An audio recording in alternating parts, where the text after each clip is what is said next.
आज आषाढी एकादशी लोक उपवास धरतात. हो. तर उपवास धरलाच पाहिजे, त्या तर आहेच.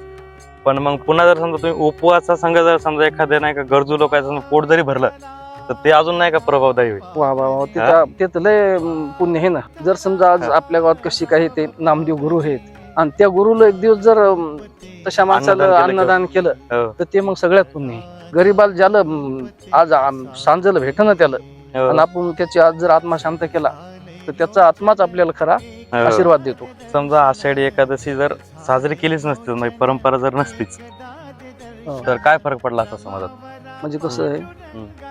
आज देवाच्या हिशोबानं चालली म्हणून बरं आहे. नाही तर देव जर ते सोडलं असतं ना आषाढी एकादशी नाही पंढरपूर हे देवाचं जर प्रमाण नसतं तर लोक आज कोणीकडे कशी चालली कसेही भरकटले कशी असतील ते. भरकटली असती. हो, म्हणजे असताना एक माणुसकीच नसती नाही नाही, समाजात. माणुसकी म्हणजे हेच नाही. सगळं जे आहे का हे जे चाललंय का आपलं देवाच्या ह्याच्यावर चालू आहे. आजच्या रोडीत पाहायला गेलं तर लय अवघड कार्यक्रम आहेत ना.